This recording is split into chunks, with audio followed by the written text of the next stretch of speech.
Hello everybody and welcome back to the Bourbon Bar. I'm Holden. And I'm Casey. And today we are going to be reviewing and doing a side-by-side of both of Dixon Dedman's 2XO. Now, Casey, when he got his 2XO Phoenix blend, he decided to keep it closed until he got the next 2XO, and then he decided that we would open it up and do a side-by-side comparison on the neck pour. That way it's fair, one doesn't have time to open up before the other, and we were drinking my Phoenix blend, so it didn't really matter. Yeah. But retail for these, $100. A little steep, but the Phoenix blend, if you guys recall, was a really good whiskey that I really enjoyed, and I'm excited to see what the new one is. Yeah, same. I'm really excited to open both of these. I've been waiting a long time to open my Phoenix blend. So. It's something about it's sitting on the shelf staring at you, and you're just like, oh man. Yeah. Well, I'll let you do the honors and pour them. Alright, you can open up the Alright. So basically, guys, these are both 104 proof, that's 52% alcohol, and Dixon Dedman's whole thing is the 2XO stands for 2 times oaked.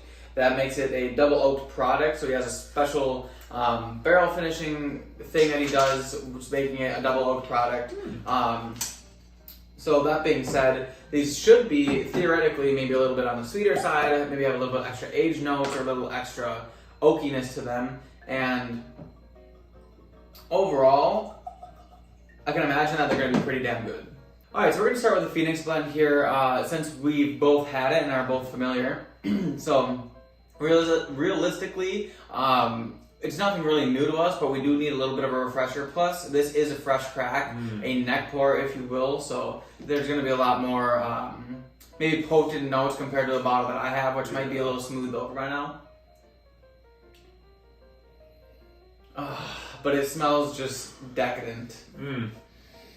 I mean, I remember saying that 2XO was worth that $100 price point, even though it'd be a little steep. The whiskey inside of it's great. The nose on it is definitely fantastic. A lot of like a red fruitiness, which I really enjoy, and like sweet caramel. And obviously the 2 times oaked. Yeah, the 2 times oak is bring out the oak and stuff like that. Give it like a dry leather smell. Oh yeah, like it's something about like I don't know the age statements of these whiskeys, but they do, at least the Phoenix blend always did seem to have a little bit more of like a pronounced note. It's not young whiskey, so it doesn't or it doesn't feel like young whiskey, even though I don't know how old it is. But let's go ahead and taste this.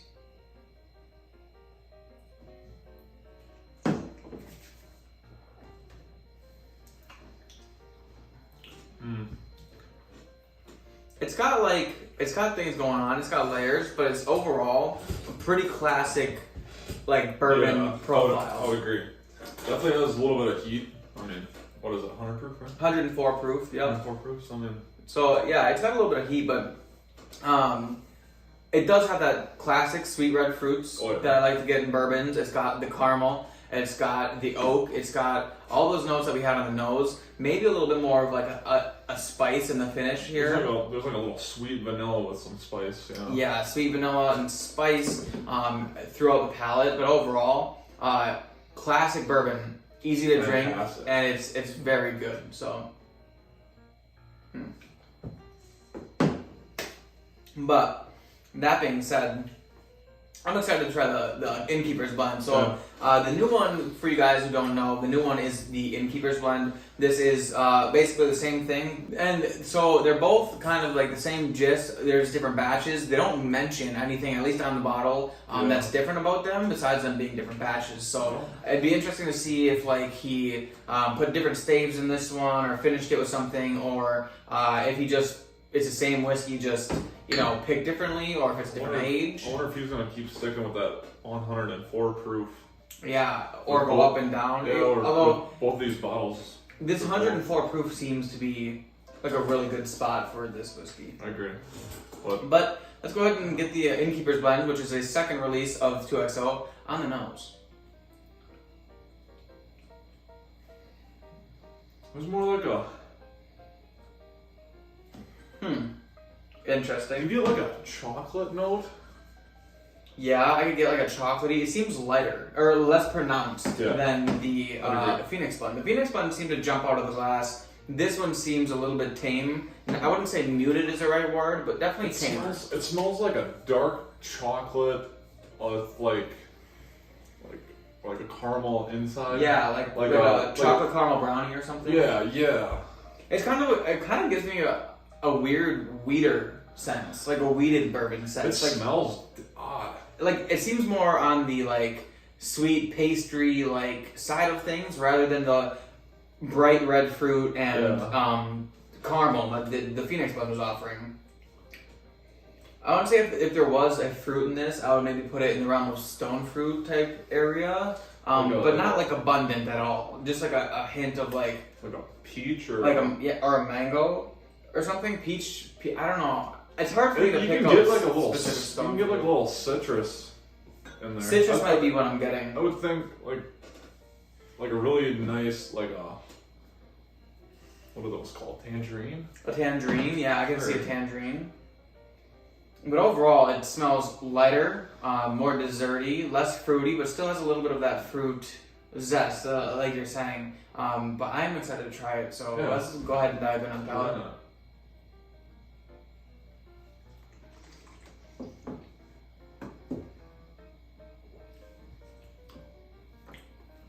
Okay. Respect. Tamer. It is very much tamer. At least on the neck pour. I mean, the Phoenix Blend was jumping out and it brought almost above what proof point it's at, but this one's drinking. This one has a lot more. Does it have a lot more spice? And like spice, but not like proof spice. Yeah. More of like a cinnamony, like desserty spice. Mm-hmm. You know what I mean? It's very like it's got an initial shock of like something on the palate, but then it kind of like smooths over. Mid palate is very tame, relaxed. A lot of like easy notes. That chocolate is coming through, and I'm getting like. This is super crushable. Yeah, honestly, I think like you could drink this all really night. Delicious. Did you get like a fruit note like right on the front, like as soon as it hit your tongue? Very sweet right up front.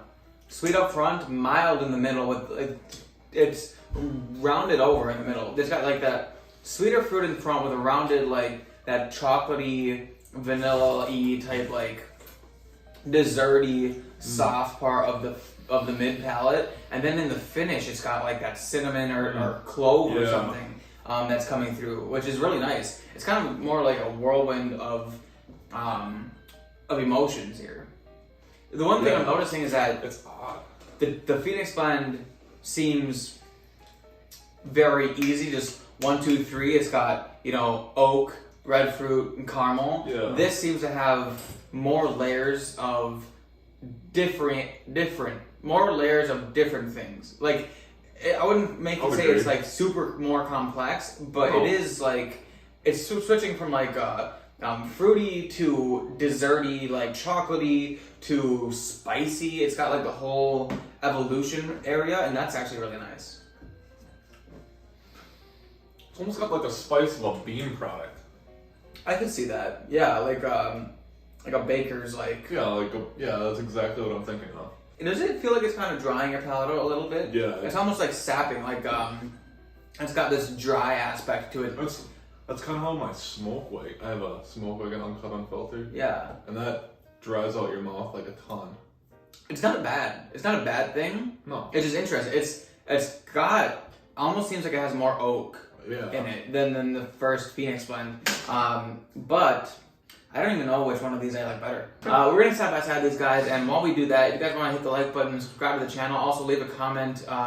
If you guys, which one of these is your favorite? If you guys have had both of them, or if you just had one of them, do you like 2XO? But we'll be right back. All right, everybody. So we're back. We went back and forth, side by side, A and B'd them, and we came up to a conclusion. I think, but. We're going to go ahead and kind of look back at what I gave the Phoenix Blend. And what I had given the Phoenix Blend when I first reviewed it was I said that the nose was an 8.6, and I said that the palate was an 8.9 out of 10, and then I said value for the money was a 7.4. Looking back and definitely comparing it to the Innkeepers Blend, I definitely think the palate should go down. So my new grade for the palate would probably be closer to an 8.5.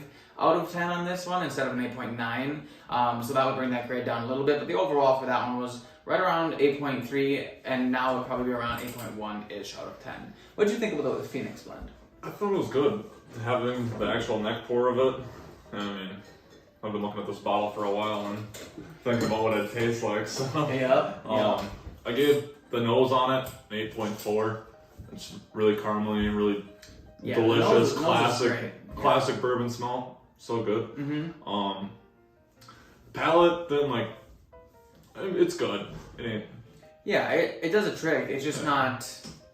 It's simple. Yeah. It's just doing a side by side compared to the Innkeepers. The palette was so simple that it just like didn't shine as much. As it just because it's simple doesn't mean it's bad at all. Right. No. Super crushable. When I graded it by itself, I gave it an 8.9 on the palette. But just comparing it to something else, the intrinsic, what's the word I'm thinking of? The complexity of it just didn't give it that high of a grade this time. Yeah, and I gave the palette an 8.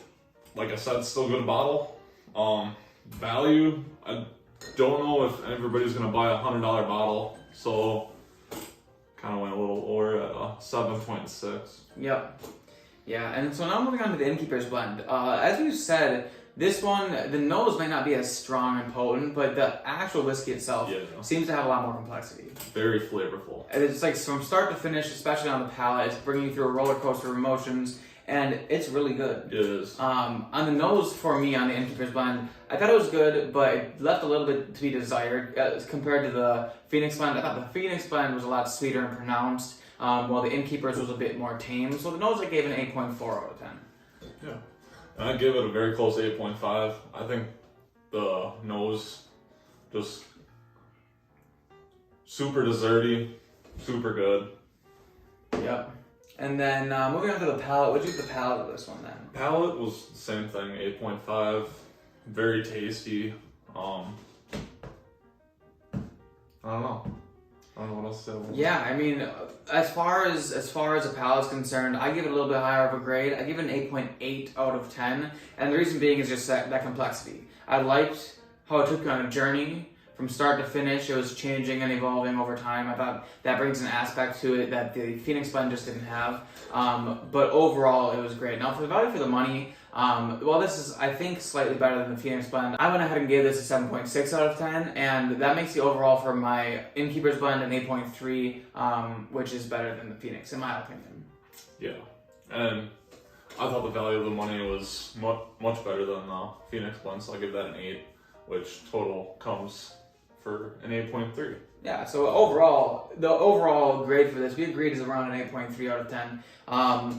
And I think we both agreed that the Innkeepers blend is better than the Phoenix blend. Yeah, I would also agree. I think if you guys are big nose people and you like that like nice classic bourbon, the Phoenix blend is it's great. It's the way to go. Yeah. But if you're looking for something a little bit more complex, a little bit more fun to kind of explore, this Innkeepers blend is no joke. It definitely brings all the stuff. And for $100, like, it may not be like top tier, the best whiskey in the world at $100, but you're never gonna pull it out and think, I didn't want to buy this. You know what I mean? It's not a regret. It's not like one of those bottles that you drink and you're like, man, $100, like my wallet's hurting. But overall, I think they're both very good. Dixon Dedman is just doing a great job, and he's just gonna keep coming out with more of them. So I'm excited to see what he has in the future. I know the Kentucky Gem was supposed to come out. I'm not sure when, but that one will be out soon, and I can't wait to try that one too. Hopefully, we'll be able to get our hands on a bottle. And that being said, that's the end of the video, guys. I hope you guys enjoyed it, and if you did, please hit the like button. Also, subscribe to the channel if you're new. Big thanks to Casey for coming on here and bringing out these two whiskeys to do a side-by-side. And yeah, leave a comment in the comment sections which 2XO is your favorite, and we will see you all in the next glass. Cheers.